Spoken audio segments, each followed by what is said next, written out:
I'm Elias, 46, city councilman turned quiet reformer from Colorado.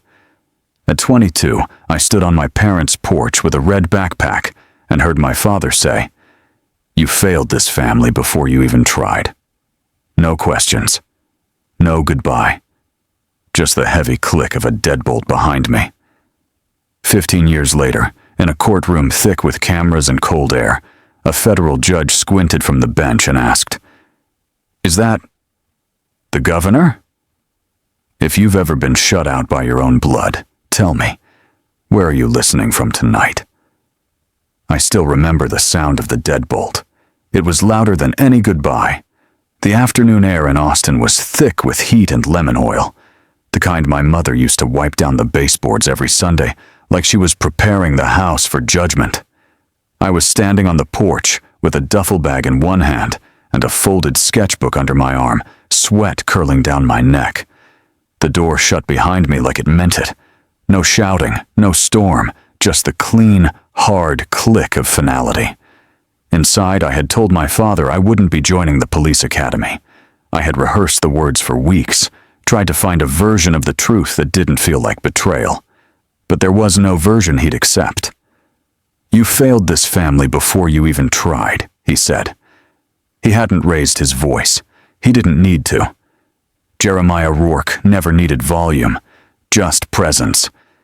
He stood tall, even when he wasn't standing. Decades in uniform will do that to a man. My mother, Evelyn, stood in the hallway behind him, her hand wrapped around a dish towel she hadn't put down. She didn't look at me, not directly. Just somewhere over my shoulder, like I was a TV she didn't have the energy to turn off. Nathaniel was already home from his clerkship in D.C., shirt still starched, collar stiff. He didn't say a word, didn't move. Just stood at the bottom of the stairs with his hands in his pockets, like he was watching a scene in a movie he already knew the ending to. No one argued. No one asked why. The moment I said, "I don't want to do this," the house adjusted around it, like it had been waiting. Jeremiah walked past me and into the living room, came back with my college sketchbook, the one I used to keep under my mattress, so Nathaniel wouldn't roll his eyes at the drawings. He tossed it at my feet. "If you're walking away," he said, "don't take our name with you." And that was it. I stepped outside. Evelyn followed long enough to place a red backpack on the porch next to me. I still don't know if it was her idea to pack it, or if she'd just been told. The bag had my name stitched on it in blue thread, back when she still did that kind of thing. Back when I still belonged. She didn't speak, not then. Just pulled the screen door closed like she was afraid it might slam. I stood there long enough to think she might come back. She didn't. The heat was brutal, but the silence was worse. The street was empty, the yard clipped within an inch of its life, and the air smelled like cedar mulch and cigarette ash. I walked away without looking back. There was no car waiting. Just a 30-minute walk to the Greyhound station, and $140 folded into the corner of my wallet. I used to carry that bill like it was more than money, like it was proof I had a future. Now it just felt like permission to vanish. On the walk, I passed the high school football field. The bleachers were empty, but the echo of Friday night still hung in the air. My dad had been a legend here, my brother too. I was just the kid who didn't try out, the one who drew pictures of old gas stations and cracked sidewalks instead of running laps in the Texas sun. I sat on a bench outside the station, waiting for the bus north. I didn't know where I was going, only where I couldn't stay. There was a vending machine behind me, buzzing like it had something to say. And maybe it did. Maybe everything was trying to talk me out of leaving. But I didn't speak that language anymore. When the bus pulled up, I climbed aboard with the red backpack on one shoulder and the sketchbook tucked under my arm like a secret. Right before I stepped on, my phone buzzed. One missed call. Unknown number. I didn't answer. Didn't check the voicemail, didn't save the number. To this day, I still don't know who it was. But sometimes, Late at night when the city's quiet and I've got more thoughts than sleep, I wonder if it was her, my mother, calling too late, or too early, or just once. I sat by the window, the kind with the plastic shades that never fully closed. I leaned my head against the glass and watched Texas bleed out behind me. They didn't ask where I was going, only that I never came back. That red backpack stayed with me for years. Stitching frayed, zippers broke, but I couldn't throw it out, because it carried the only version of me they ever tried to keep. And maybe that was the problem all along. Maybe they packed the wrong son. The seatbelt buckle dug into my lower back like it had a score to settle. I shifted, pulled my hoodie tighter over my chest, and blinked into the orange haze of Albuquerque's sunrise. Somewhere in the distance, a freight train moaned like it was remembering something. The back seat of that borrowed Civic smelled like stale fries and body spray, and my spine ached like it had aged 20 years overnight. I hadn't slept well in weeks, not since the third couch ran out. Not since the friend of a friend said, "Maybe just a night," and then never invited me back. That car had no heat. The windows were scratched from years of road grime. The glove compartment wouldn't close, but it had a roof, and sometimes that was enough. Outside, a diner flickered to life. Open 24 hours, blinking in neon like a lie it couldn't keep. I'd wash dishes there sometimes, when they needed hands, when I needed something hot in my stomach and a 20 to stretch. I hadn't drawn anything in months. My fingers itched for ink, but every time I opened the sketchbook, it felt like betrayal. Like drawing meant pretending I wasn't buried under the weight of being no one's son. I pulled my phone from the seat beside me. No new messages, just the same 4 notifications from a number I kept meaning to block. One voicemail, untouched for 3 days. I hit play. Her voice burst through, clear and sharp like broken glass in water. "What? You thought I deleted that video?" She laughed. Not cruel, just careless. Like it was a joke she forgot had once meant something. I paused the playback halfway. Didn't need the rest. I already knew the words, the tone, the threat behind the smirk. We'd ended things 6 months ago. It hadn't been violent or messy, just cold. She wanted someone with ambition. I wanted to be left alone. But I hadn't realized she still had the file. The one from that spring break trip when we were drunk on cheap beer and sun. I never imagined she'd use it. Never thought I'd matter enough for someone to try and ruin me. A text came in 10 minutes later from a guy I barely knew. "Dude, is this you?" Attached was a grainy, paused screenshot.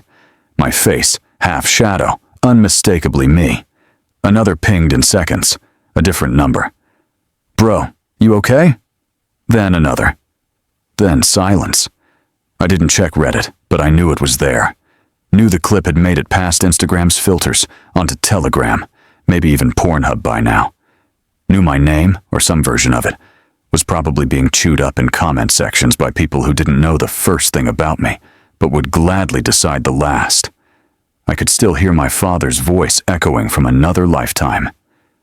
"You failed this family before you even tried." Turns out I failed again. But this time, it wasn't about not becoming someone. It was about being seen in a way I hadn't chosen.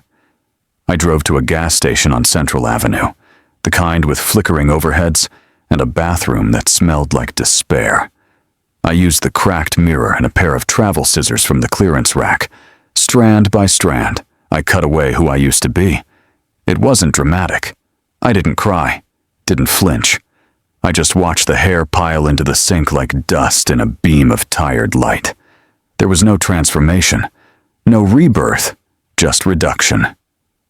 Later that night, I pulled the old recipe notebook from my backpack, the one Evelyn used to leave notes in. "Good luck today. Don't forget your sketch pencils." Inside were family birthdays, grocery lists, a smudge of BBQ sauce on page 13, I tore out every page, one by one, folded them, pressed them down, then lit a match. The fire didn't roar, it whispered, soft, steady, and eager. I stood behind the diner, where no one smoked anymore, and fed the flame like it was starving for my memories. Names, recipes, childhood scribbles, all of it. Gone. And when it was done, I felt nothing. Not grief, not relief, just space. That night, I sat back in the Civic, the plastic seat warm from the small bonfire, my fingers smelling of sulfur and ink. Then came the knock. Sharp. 2 taps, followed by a third that sounded more like desperation than curiosity. I turned. A man stood at the passenger side window, pointing over his shoulder toward the alley. "You speak English?" he said. His voice shook. "She needs help."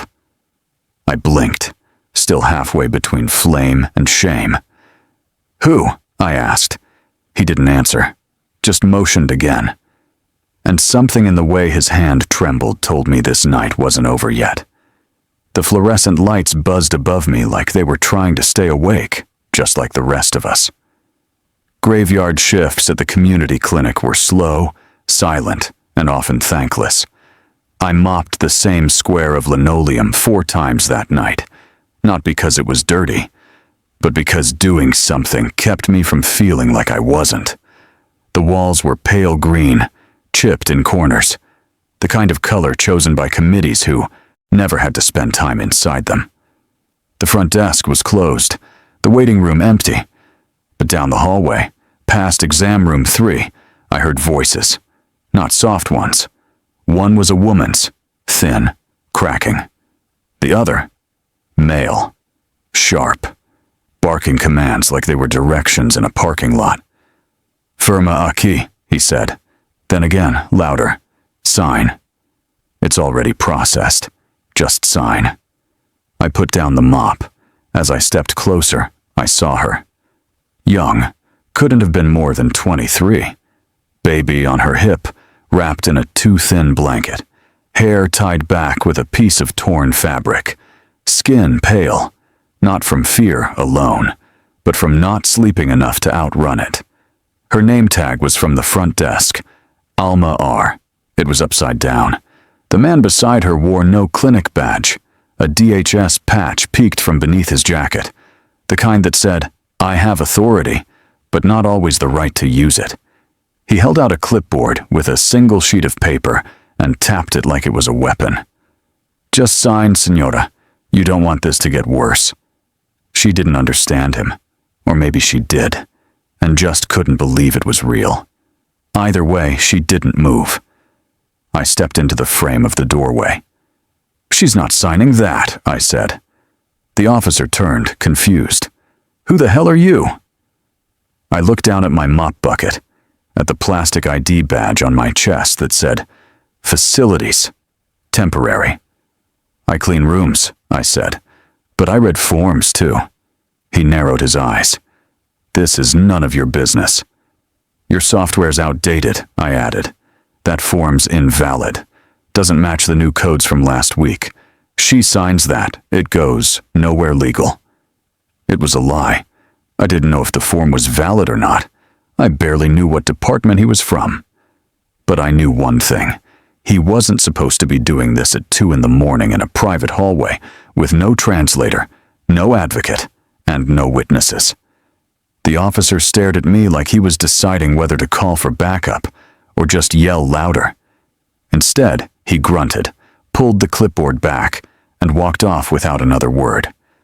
Alma didn't say thank you. She didn't have to. She sat down on the hallway bench, cradled her baby against her shoulder, and shook. Not cried, just shook. Like every part of her had been holding itself up for too long, I left her alone, not because I didn't care, but because I did. Sometimes the kindest thing you can offer someone is the chance to fall apart without eyes on them. I returned to the supply closet and sat on an overturned box of gloves. My palms were sweating, my mouth dry, my heart still somewhere between my ribcage and throat. That night, I'd think later, I didn't feel like I'd done something heroic, just something human. That was the first time I said no out loud. Not to my father, not to a door closing behind me, but to a system that had no business pressing people into paper corners. The sun was rising when my shift ended. I walked out the back door, tossed my gloves in the bin, and started toward the parking lot. That's when I saw him. A man in a navy blazer, leaning against a dusty sedan, coffee cup in hand. He wasn't clinic staff. Too well dressed. Too still. "I saw what you did," he said before I could pass him. "Didn't do anything," I replied. "Just got in the way." He smiled. "That's exactly what we need more of." He reached into his coat and handed me a card. Thomas Elwood, Director, Pathway Initiative. "You ever heard of Pathway?" he asked. I looked at the card, then at him. "No," I said. But something about the way he looked at me, like I wasn't invisible anymore, made me tuck the card into my backpack instead of the trash. Pathway smelled like old printers and burnt coffee. But to me, it smelled like maybe I belonged. The office sat on the second floor of a forgotten strip mall, wedged between a laundromat and a payday loan shop. The stairs creaked like they were afraid of their own age, and the paint peeled from the walls in strips that looked like the bark of tired trees. But inside, something lived. The first day I showed up, Thomas handed me a ring of mismatched keys and said, "Start with the copy room, and don't open the fridge unless you're ready for a war crime." No orientation, no tour, just action. I liked that. I cleaned whiteboards, took out trash, labeled manila folders, and learned how to refill toner cartridges with only a spoon and desperation.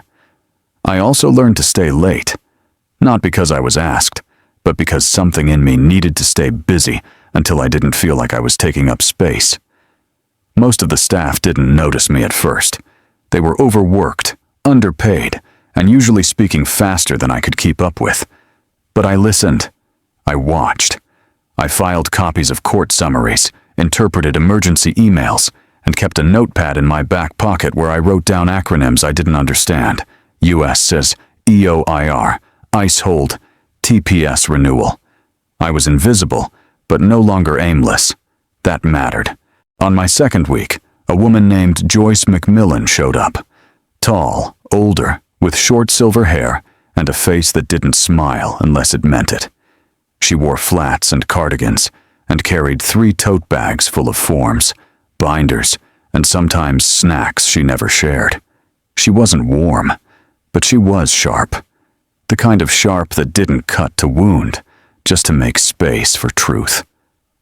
The first time we spoke, she handed me a coffee filter and said, "If you're going to stay late, learn how to make it strong." By the 3rd week, she was leaving me post-it notes. "You misfiled this. Look at the year. Good eyes on that transcript. Next time, leave margin space for edits." Affection, in Joyce's language, came in the form of corrections. One night, I stayed past 10 p.m. sorting intake forms. Everyone else had gone. I didn't mind. The printer had jammed, and I was elbow-deep in toner when I heard her voice behind me.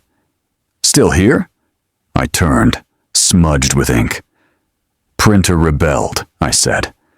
She nodded, then walked over and placed a packet of papers on the edge of the table. It was a grant proposal, half-drafted, full of red marks and highlighted edits.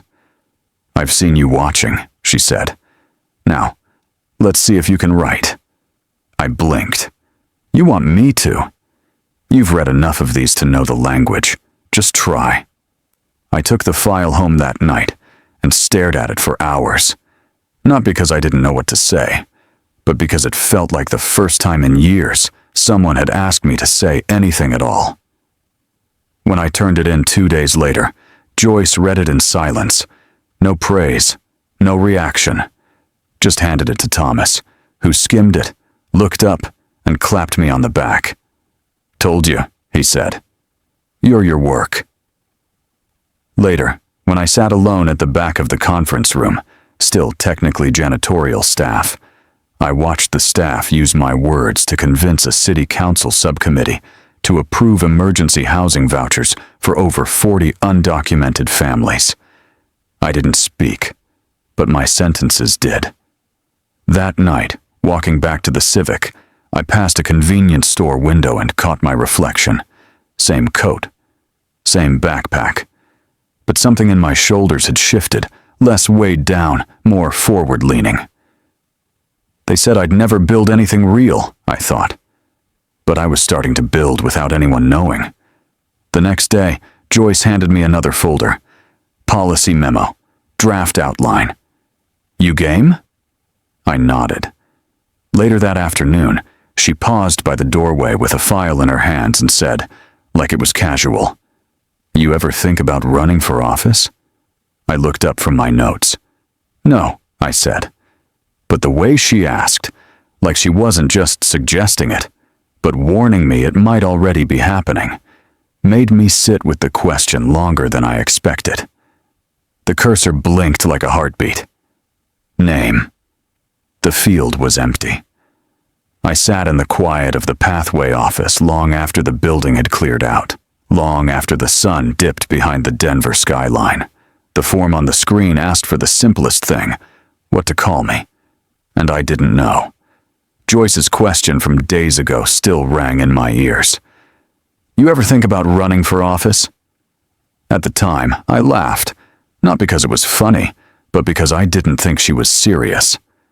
Then Thomas handed me a manila envelope the next morning, and inside was a stack of petitions, a city council map, and a post-it note that simply said, "Deadline, Friday."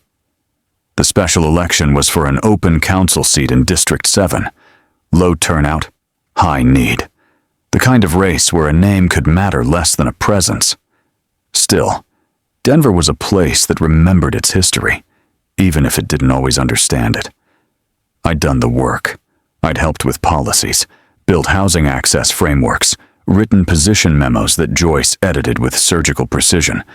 But putting my name on a ballot felt different. Public, exposing. And then there was the other problem. Rourke. That name had weight in Texas, in law enforcement circles, in he was a good man, eulogies, and BBQ fundraisers. In Denver, it didn't mean anything, which, for once, felt like a gift. The printer guy down the hall poked his head into the copy room where I was sketching out signage. He held up a mock-up banner on his tablet. "Need to confirm the full name," he said. "Elias what?" For the posters, I looked at the screen. Elias Rourke, District 7 council candidate. Just letters, just ink. But I felt my stomach turn. "Just Elias," I said. The tech blinked. "You sure?" "Yeah," I nodded. "That's it." He shrugged and walked off. Later that week, I sat across from Thomas, who was nursing a coffee with too much sugar. He'd seen the print materials already. "You don't have to hide," he said gently. "I'm not," I replied. "I'm protecting something." He nodded like he understood. Maybe he did. They said I failed, I thought. So I stopped asking for their approval and started asking for my voice. We built the campaign on silence, not the absence of speech, but the absence of noise. No buzzwords, no family photos, no endorsements, just a slogan on every flyer, typed in plain sans serif. Let the work speak first. I shook hands at bus stops, listened more than I spoke, visited housing shelters, and asked real questions. I didn't talk about myself. I talked about potholes, transit schedules, tenant protections. And somehow, people listened. On election night, the Pathway crew gathered in the same break room where I once refilled the coffee filter wrong 3 times in a row. Now it was filled with nervous laughter, folding chairs, and too much lukewarm pizza. We refreshed the results on a projector that buzzed at the corners. District 7, final tally E, independent, 52.4%. I didn't cheer. Neither did Thomas. He just leaned in and said, "You won." I looked at the screen again. No last name. just Elias. And it was enough. I stood in front of the mirror, adjusting the city council pin on my lapel. It was smaller than I expected, subtle, the kind of thing most people wouldn't even notice. But to me, it pressed into my chest like weight, not from pride, but from memory. Outside the window, Denver was still waking up. A bus hissed past. Somewhere, a dog barked once and then gave up. On the TV behind me, muted news scrolled through ticker updates until one line caught my eye and held it. Breaking. Federal prosecutor Nathaniel Rourke under investigation for evidence tampering in high-profile immigration trial. The photo beside the headline was recent. His hair was grayer, his face fuller. But the set of his jaw hadn't changed. It was the same one I'd grown up watching clench during every dinner disagreement and every awkward silence that followed. I didn't realize I'd stopped breathing until I heard myself exhale. Joyce walked in, holding a half-empty cup of coffee. She glanced at the screen, then at me.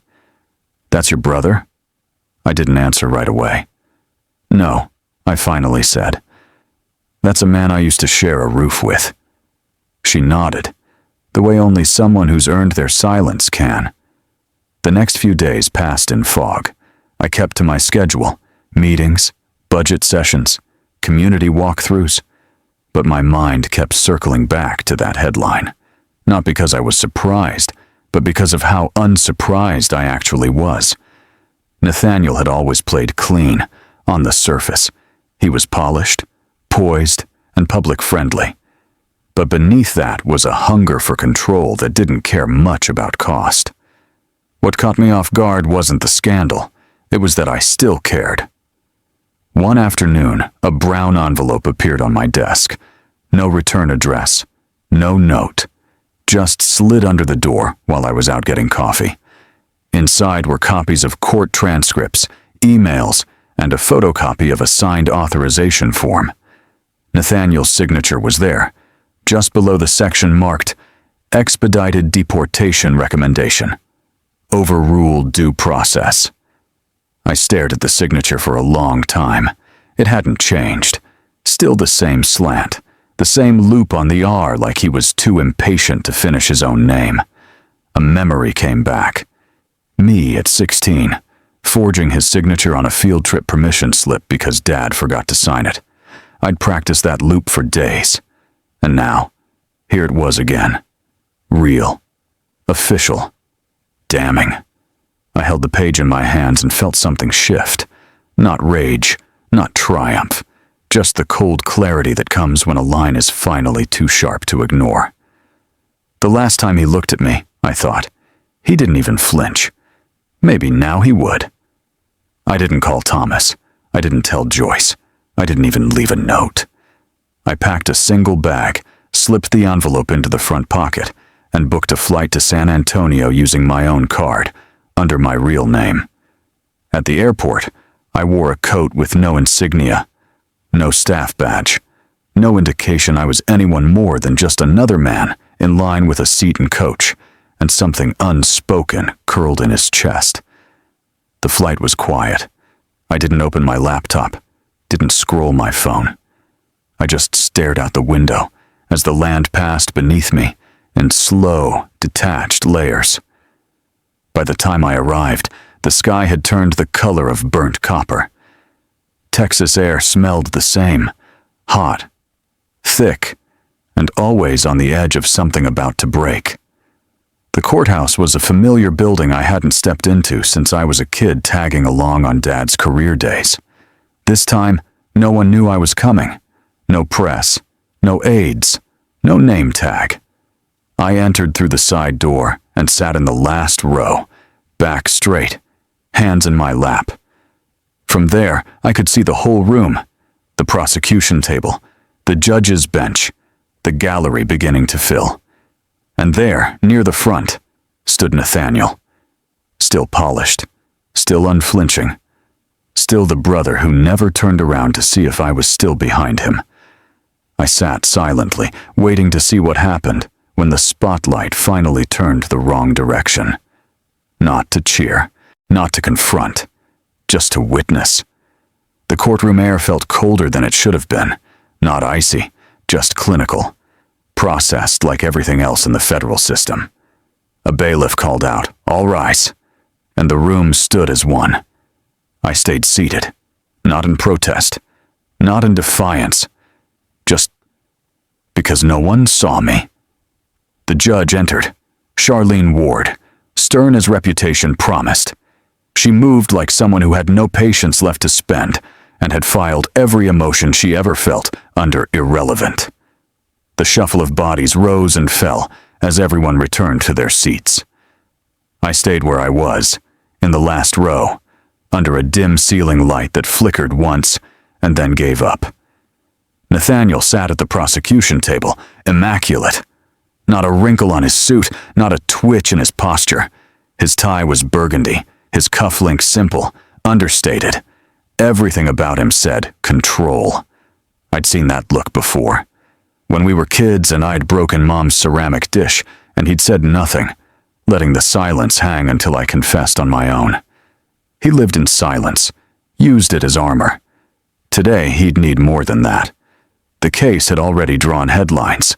Evidence tampering, immigration court manipulation, allegations of coercion. But today wasn't about whether Nathaniel would be found guilty. Today was about whether anyone in the room knew what guilt even looked like.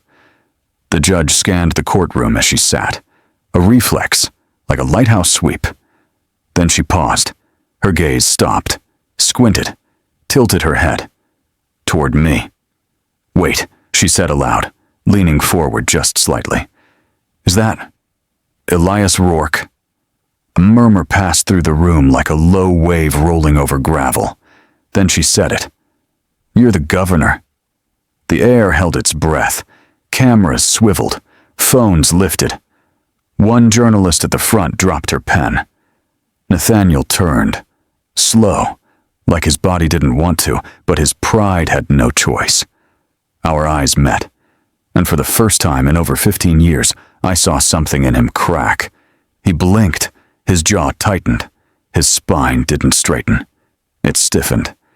He hadn't known. No one had told him.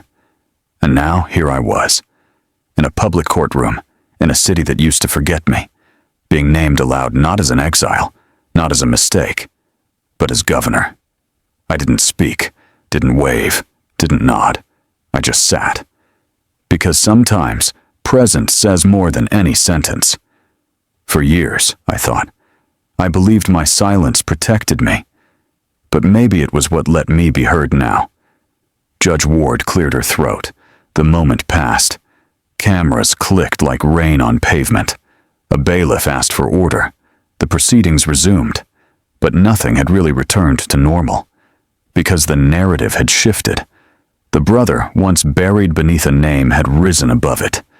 And not with vengeance, not with spectacle, just with stillness. I stayed until recess, then slipped out the side door. No press followed. No one tried to stop me. But by the time I stepped into the light, my phone was already buzzing. 5 missed calls, 12 texts, mentions piling up online. I didn't check any of them. Not until the 6th buzz lit the screen with something unexpected. Unknown number. Come home. Just once. For dinner. I stared at the message, thumb hovering. It didn't say who, but somehow I already knew. I parked 2 houses down, like I used to when sneaking in late from high school parties. The difference was, back then, I was trying not to wake anyone. This time, I just needed a few more minutes of not being seen. The porch looked smaller than I remembered. Maybe because I was taller now. Maybe because time shrinks things we used to fear. The light above the front door flickered once, then steadied. A familiar hum pressed against the quiet. I stood at the edge of the walkway with my hands in my coat pockets, looking at the screen door. Its frame had been replaced, but the way it creaked open was still the same. When I finally walked up and knocked, it only took a moment for her to appear. Evelyn. She opened the door halfway, mascara smudged beneath her eyes like she hadn't quite finished deciding whether this was joy or grief. "You look so grown," she said, voice brittle. I gave a slight nod, unsure what to say to a mother who'd packed a bag in silence 15 years ago. She stepped aside. I walked in. The house smelled like lemon oil and Sunday dinner. Polished wood floors, frames aligned too perfectly. Not a pillow out of place. It was the same choreography of cleanliness I grew up resenting. Everything in its place, emotions excluded. The dining room hadn't changed much, except for the chair. My chair. It had been reupholstered. New leather. Darker. Firmer.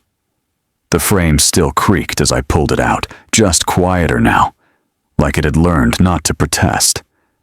Jeremiah sat at the head of the table, posture rigid, sleeves rolled up, collar buttoned. He gave me a slow nod. "Your campaign posters were professional," he said. Not congratulatory, not warm, just observed. I bit back the urge to smile. Nathaniel was already seated, eyes fixed on his napkin. The same napkin he folded, unfolded, then folded again without ever looking up. Dinner was laid out in exact portions: roast, rolls, green beans with too much butter. The silverware glinted. No one touched anything. We sat in a silence that wasn't peaceful. It was preparation. Finally, Nathaniel spoke, voice low. "I made a mistake," he said. "I never thought it'd get this far." He didn't say what mistake. Didn't say sorry. He didn't need to. Everyone in the room knew what this was about. I cut a piece of roast and let it sit on my plate. I didn't eat it. Evelyn reached for my hand, fingers trembling just shy of contact. "Maybe you could say a few words," she said. "To the prosecutor." Nothing formal. Just help family. I set down my fork. The sound it made was louder than anything anyone had said all evening. I looked at each of them. At Nathaniel, who still wouldn't meet my eyes. At Jeremiah, who watched me like he was waiting to measure my worth. At Evelyn, who looked hopeful in the way only desperation can be. "If I weren't governor," I asked quietly, "would I still be your blood?" No one answered. The silence that followed wasn't empty. It was full of everything they couldn't say without unraveling themselves. Same table, I thought. Same plates. Same silence. Just a new angle to the shame. I pushed back the chair, its new leather letting out a sigh like it didn't want to carry me anymore. "I kept your name," I said, "but I built my life without you in it." Evelyn's eyes filled, but she didn't cry. Jeremiah didn't flinch. Nathaniel finally looked up, but it was too late. I walked out, not rushed, not angry, just done. The porch was cooler now. The air had shifted. As I stepped into the quiet of the street, the door creaked behind me. "Elias, please!" Evelyn's voice cracked, softer than it had ever been when I was younger. I didn't turn around, because some moments are meant to be left facing forward. It was nearly midnight, and the ceiling fan hummed overhead like it had a question it was too polite to ask. The air in my Denver apartment was warm and still. Not hot, but heavy, like everything inside it had been sitting too long without being touched. I lay on the couch, fully dressed, eyes open, watching the shadows shift across the ceiling with every lazy spin of the fan blades. Sleep wasn't coming. Across the room, the TV whispered in low volume. Another segment, another panel, another clip of a courtroom camera catching my profile, half in light, half in history. They replayed it again and again. The moment Judge Ward squinted into the gallery and said it. "You're the governor." The media loved it. They dissected the timing, the tone, the tilt of my head. They called it cinematic. They called it calculated. They called it everything but what it was, quiet. And behind that image, always, was Nathaniel's. Paused mid-blink, face cracked just enough to remind people he was real. I turned off the TV. In the silence, my phone buzzed once. A message from my press aide. We're getting requests. CNN, NPR, even local outlets. They want a quote. Another buzz. We should put out something before someone else defines this for you. I stared at the screen for a long time, then typed a reply. Let it burn. I've survived worse. I hit send and placed the phone face down on the counter. The quiet stretched again, comfortable in its familiarity. But the world wasn't done. The next morning, my name was back online, but not just for the courtroom moment. The old video had resurfaced, grainy, cropped, still me. Talk shows had a field day. Side-by-sides of the young man on spring break with a beer in one hand and bad decisions in the other, next to the clean-cut governor who didn't flinch under pressure. The tone was mocking, but oddly fascinated. Who is the real Elias Rourke? From disgrace to power, does the past matter? And, because it always gets worse before it rests, my ex was interviewed on a podcast. We were young, he said, voice soft, sheepish. He knew I had the footage. I didn't think it would go this far. That part stuck. He knew I had the footage. I didn't. Not really. Not in a way that matters now. But it didn't matter to the court of public opinion. They used to whisper, I was a mistake. Now they yell it on television. I'm still here. I didn't tweet. I didn't post. I didn't call in to clarify or reclaim or correct. I lit a candle. Same one I lit every night, on the windowsill, next to a photograph I've kept for years. It's a family picture. Thanksgiving, maybe. My father's hand on Nathaniel's shoulder. My mother holding a bowl of sweet potatoes. I'm in the photo too, or I was. But a few years back, I scratched my face out with a coin. Carefully. Like I was carving absence into permanence. Now it looked like a ghost had stood there once. The candle flickered in front of it. A small flame. Steady. Not for prayer. Not for penance. Just for remembering. On my own terms. The room was quiet. Then, a buzz. My phone lit up. Face down. Incoming call. Dad, I didn't reach for it right away. Because silence isn't always surrender. Sometimes it's the only language I trust. The phone rang twice before I answered. I didn't know why I picked up. Maybe because part of me still responded to that name on the screen. Or maybe because I was tired of letting him speak into voicemails and shadows. Elias. Not hello. Not how are you. Just my name, spoken like an order. He launched straight in. His voice, sharp and slow, like he was dictating a report. You're using the family name for your own gain, he said, dragging us through the mud so people will clap for you. I stood by the kitchen window, staring at a squirrel perched on the fence. It twitched once, then darted off like it had better things to do. You think I did this for applause? I asked.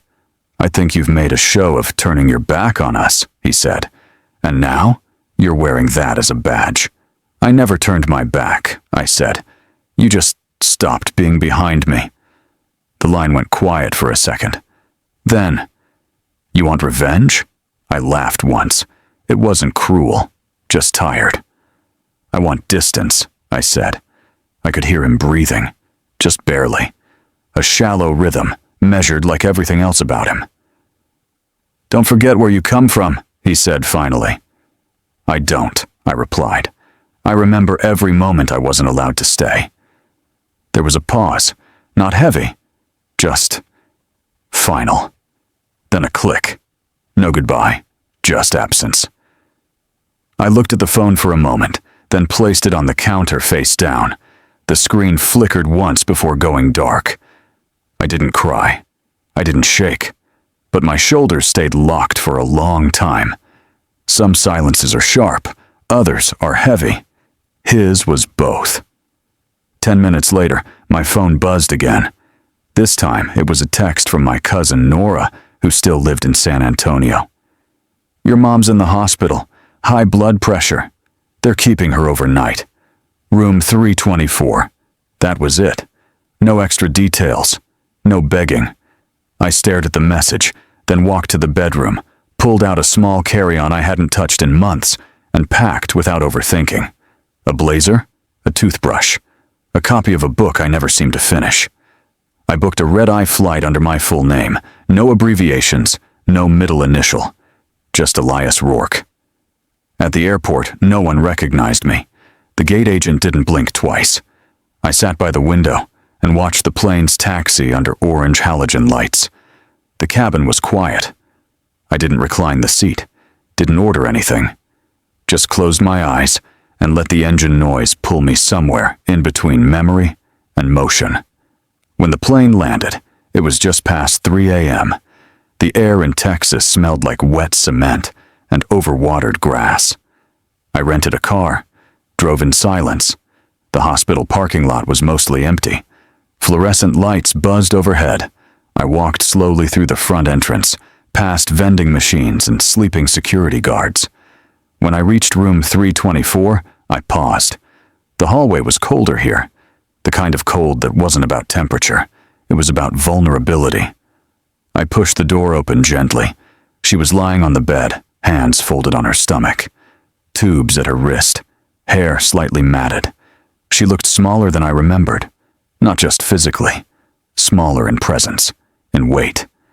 For a long moment I didn't move. Then I stepped inside and closed the door behind me. The scent of antiseptic met me at the door, sharp and clean in the way hospitals always try to erase what they can't actually fix. The machines hummed in rhythm, a steady beep, beep, beep, marking time more honestly than clocks ever could. I sat in the chair beside her bed without taking off my coat.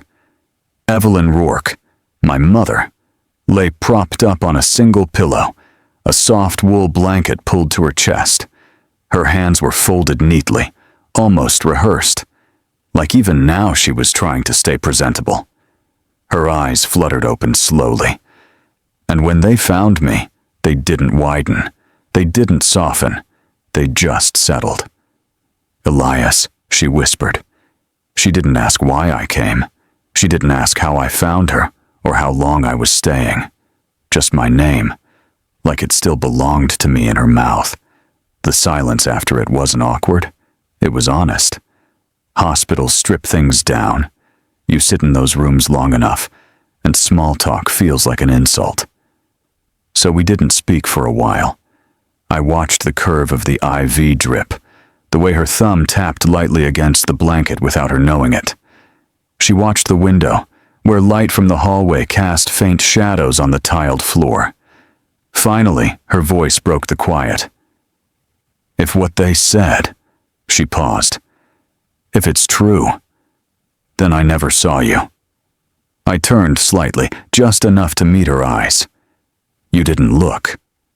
She didn't argue, didn't defend herself. She just closed her eyes and let out a breath that sounded heavier than it should have for a woman barely 5 feet tall. Then she cried. Not loud, not messy, just quiet tears that rolled down her cheeks without urgency, like her body had waited years to feel something and finally gave itself permission. I didn't comfort her. I didn't need to. Instead, I reached out and took her hand. It was cold, thin, but it didn't pull away. We stayed like that for a while. No apologies, no replays, no rewriting. Just a son and a mother, breathing in the same space for the first time in a very long time. And for me, that was enough. I didn't come for peace. I came to sit where no one sat for me. Eventually, her hand relaxed. Sleep took over in gentle waves. I stood, careful not to wake her, and reached into the inner pocket of my coat. Pulled out a small canvas, no larger than a sheet of paper. It was one I'd painted months ago and carried with me ever since.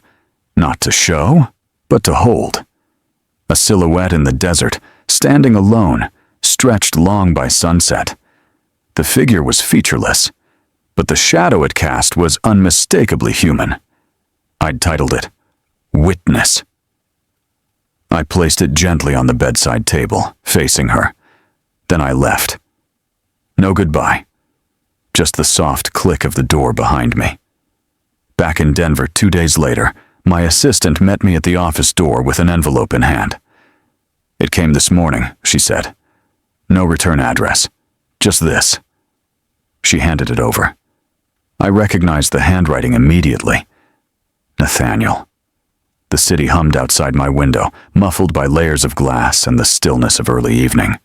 No music, no TV, just the hum of the street lights filtering through the blinds and the weight of the envelope in my hands. I sat at my desk, elbows resting on worn oak, as the light from my desk lamp hit the edges of the paper like it was afraid to touch the words. Nathaniel's handwriting hadn't changed much. Sharp angles, tight spacing. Still wrote like someone trying to keep their thoughts from leaking out. The envelope had no return address. Just my name, penned neatly in the center. Inside, a single folded page, not typed, no letterhead, just ink. A pen pressed hard enough to leave light grooves in the paper. "Elias, I wasn't sure if you'd read this. Maybe I just needed to write it anyway. There are things I've said, things I didn't say, that I can't take back. I know that now." I paused. My thumb rubbed the edge of the letter, but I didn't stop reading. I don't know when I stopped seeing you as a brother and started seeing you as a problem to manage.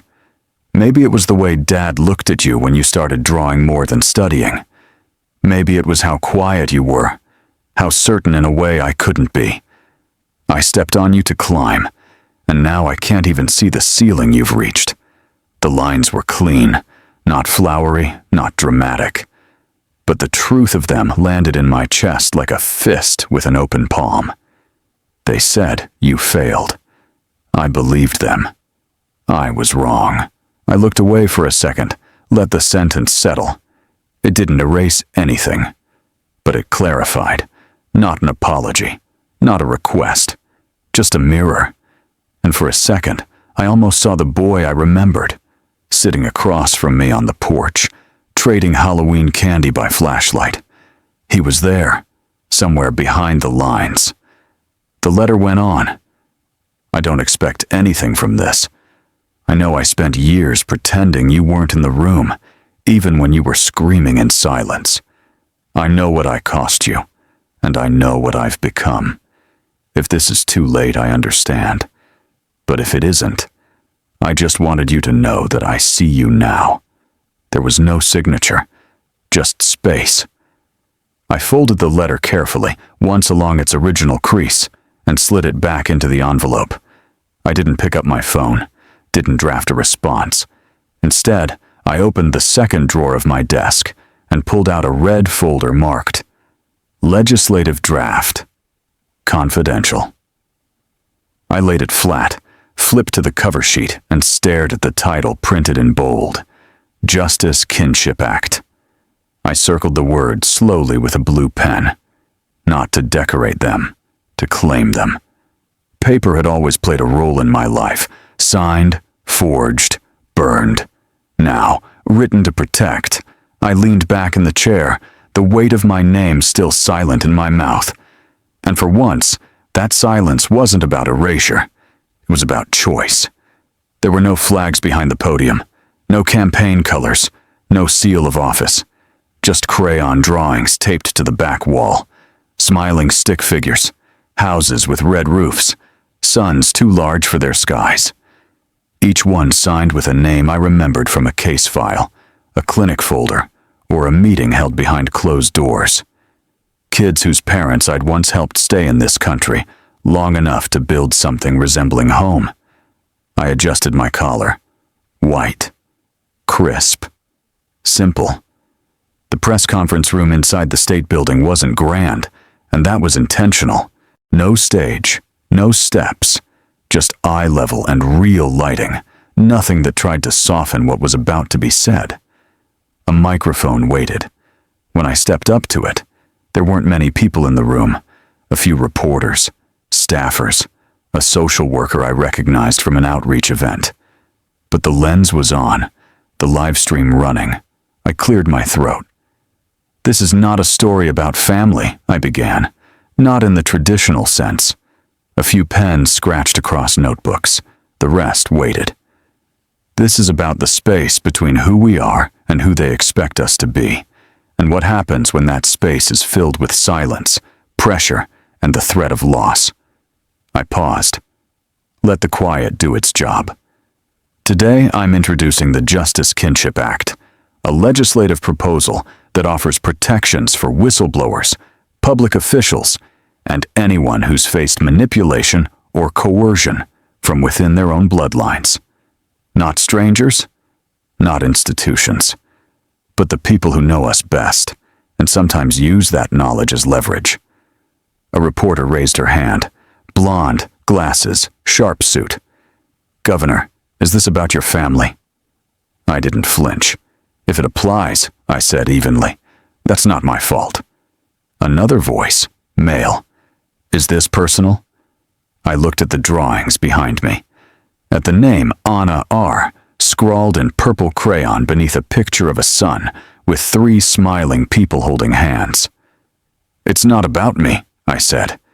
"It's for those who were told that staying silent was the cost of belonging, for those who chose truth and paid for it in absence, for those who disappeared from the lives of the people they loved in order to become someone they could live with." No one clapped. It wasn't that kind of room. But no one interrupted either. And in politics, sometimes silence means more than applause. I stepped away from the podium. Staffers collected copies of the draft. A few reporters typed quotes. Someone snapped a photo. But I didn't linger. I walked straight to the hallway, past the elevators, out the side entrance. The bill passed its first committee vote later that day. Unanimous. Even the opposition couldn't find the right words to say no. On social media, hashtags spun fast. Hashtag Justice Kinship Act. Hashtag Speak Anyway. Hashtag Rourke did that. Editorials praised it as quietly revolutionary. Some called it poetic policy. A few labeled it strategic overreach, masked as personal healing. I didn't respond to any of them. I didn't sit for interviews. Didn't retweet the praise. Instead, I returned to my office and reviewed case summaries for a housing bill still stuck in subcommittee.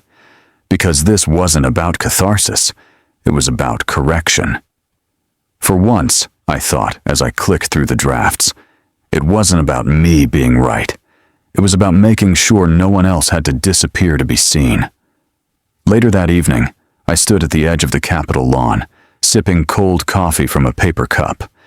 The crayon drawings had been moved inside, preserved in a folder I'd asked to keep. The building glowed behind me in the fading light. That's when I saw him. Jeremiah.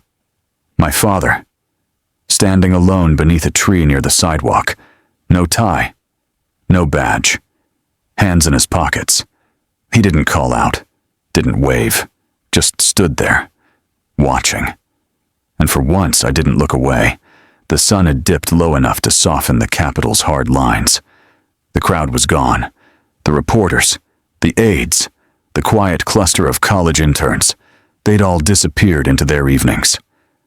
I stood alone on the side lawn, shirt clinging to my back, sweat drying just beneath the collar. The crayon drawings were packed and safe, and the Justice Kinship Act had cleared its first gate. Still, I lingered. Maybe out of habit. Maybe because there are moments you don't rush away from, even if you don't quite understand why. That's when I felt it. A presence. Familiar in the way an old injury knows the weather. I turned. Jeremiah Rourke stood near the base of a tree. No tie, no badge, no crowd. Just him. We hadn't spoken since the call, since he accused, and I didn't defend. He didn't approach at first. Just watched. And I watched back. For a moment, I thought maybe that was all it would be. A glance across too much time. Too many words left to rot. But then he started walking. Slow. Deliberate. Like the ground still needed permission to hold him. When he reached me, he didn't reach out. He just stopped. 1 pace away. "You cut your hair shorter than you used to," he said. It wasn't a compliment. Just an observation. I gave a faint nod. We stood like that for a while, not speaking, just existing in the same slice of air. Then he said, "I never understood my son." I didn't move. "I thought he'd ruined the name," he went on. "Spit on it. Threw it away because he didn't want to carry what it meant." The Capitol lights clicked on, casting soft shadows between us. He looked down at his shoes, then back at me. "But maybe," he said, quieter this time. He gave it meaning. I didn't speak. I didn't nod, because anything I said would have given the moment less space than it deserved. He looked away for a second, then back again. "I see you now." 4 words, not an apology, not a plea, but something else, something older. He didn't try to hug me, didn't step closer, and that's what made it real. He let the silence stand, let it carry what neither of us had been able to say for 15 years. And in that silence, I realized he didn't need to be right anymore. He just needed to see. He didn't say sorry. He didn't hug me. But for once, I wasn't invisible. I glanced past him, toward the sidewalk. No one waited. No cameras. No microphones.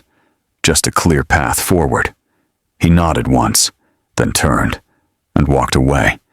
He didn't look back, and I didn't need him to.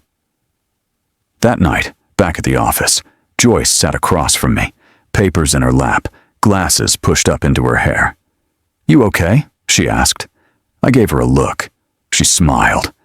Then, like she was asking about the weather, "If they truly change, do you ever go back?"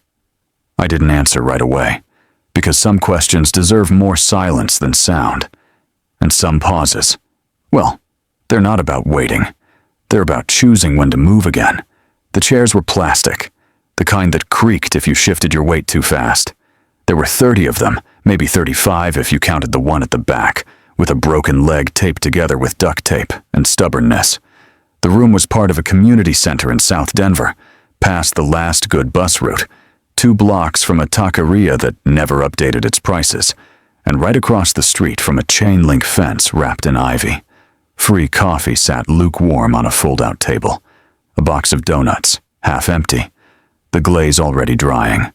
There was no stage, no press, just people. Teachers still in work slacks. Social workers scribbling notes. Elderly immigrants holding notepads with names and questions written in soft, looping cursive. And me. No suit. No speech.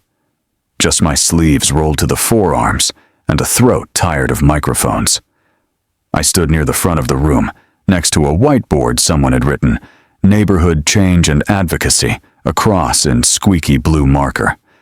There wasn't a moderator. The whole thing was informal, almost accidental. Someone asked a question about zoning codes, another about school funding. I answered what I could, promised to follow up on what I couldn't. Then a woman in the 3rd row, gray streak in her hair, eyes sharper than her tone, asked something I hadn't heard in a while. "People ask how I made it without my family's support," I said, repeating the question to buy a moment. "I didn't," I continued. "I just stopped waiting for it." There was a pause, not dramatic, just respectful. Another hand raised, younger this time, a man with a soft voice and a nervous pen click. "But what if they come back? Different?" he asked. "What if they mean it this time?" I nodded. It was a good question. "Then let them tell their story," I said. "I've already told mine." That answer settled in the room the way real things do, quietly, without needing approval. I smiled, not triumphant, not vengeful, just certain. Certain of where I'd been, certain of what I'd chosen, certain I didn't need to explain it anymore. They once called me a failure, I thought, watching the rows of faces looking not up, but at me, eye level, unblinking. I used to think I had to prove them wrong. Now I know. I never had to answer them at all. The session ended naturally, without applause or closure. Just nods, hands shaken. A few quiet thank yous. The coffee table emptied, the chairs folded back into carts. I shrugged into my coat as the last few stragglers filed out. That's when I felt it. A small weight in the inside pocket. I reached in and pulled out a folded piece of paper, lined, cream-colored, handwritten. Come home for Christmas. No expectations. Mom. There was no date, no address, just that sentence. A single line between the past and whatever might come next. I looked at it for a long moment, then folded it again. Neat, careful, and slipped it back into my wallet. Not to burn, not to erase, but to carry. It was a quiet Texas morning, the kind that hums soft under your skin before the heat sets in. I parked a block away from the house, not because I had to, but because I wanted the space, the distance, the perspective. The street hadn't changed much, still lined with short driveways and cracked sidewalks, lawns trimmed within an inch of their lives, a few porch flags hanging limp in the still air. I sat in the driver's seat with the engine off, window halfway down. The hum of cicadas rose and fell like a slow tide. The house was the same pale color, just more faded. The shutters had been painted navy since I left. There was a new roof, maybe. The porch light was still crooked, leaning just slightly to the left. I looked at the front steps, the ones I used to run down as a kid, backpack bouncing. The ones I walked down at 22 with nothing but silence behind me. I didn't get out of the car.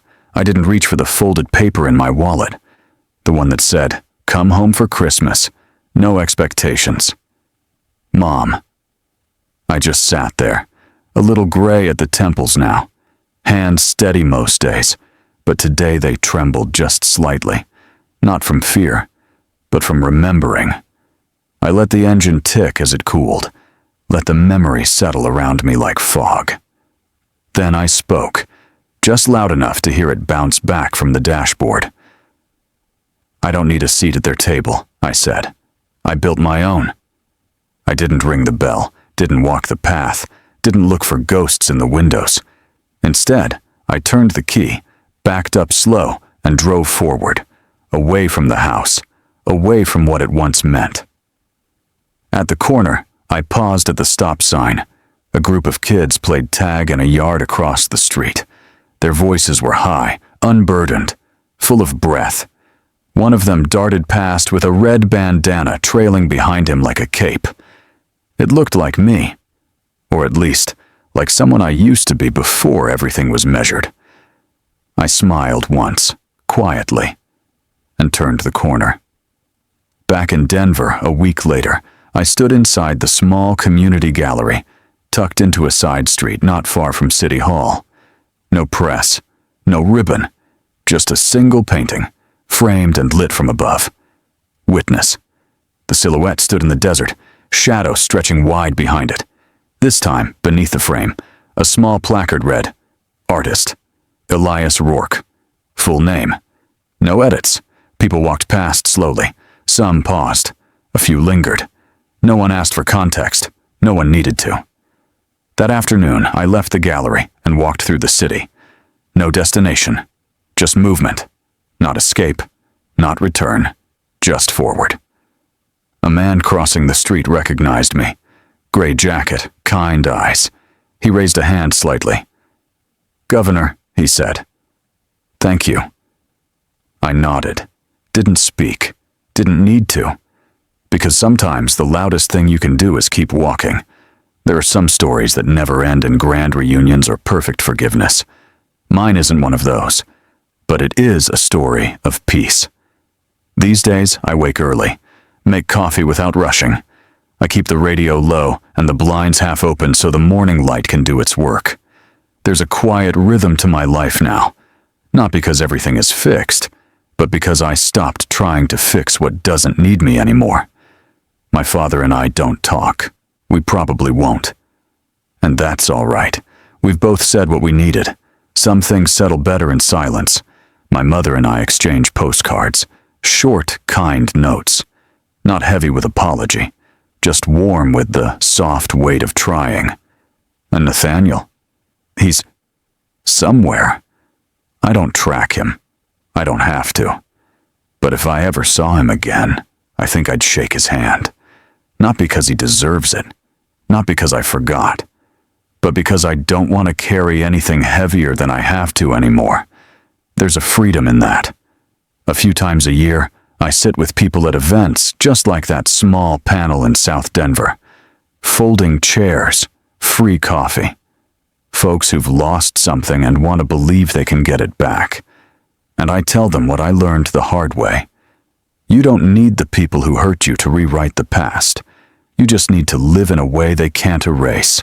That's how healing works out here. Not with fireworks, but with calm mornings, honest names, and the quiet courage to keep going, even when no one claps. Sometimes the people who are supposed to protect us are the ones who wound us most. But healing doesn't mean waiting for their apology. It means choosing to live with honesty, integrity, and peace, despite their silence. You can build your own table. You can define your name. And you can walk forward without needing to be invited back. If this story brought you comfort or clarity, please consider liking the video and subscribing to our channel. We share more quiet stories about family, healing, and resilience. There's one waiting here that might speak to your heart.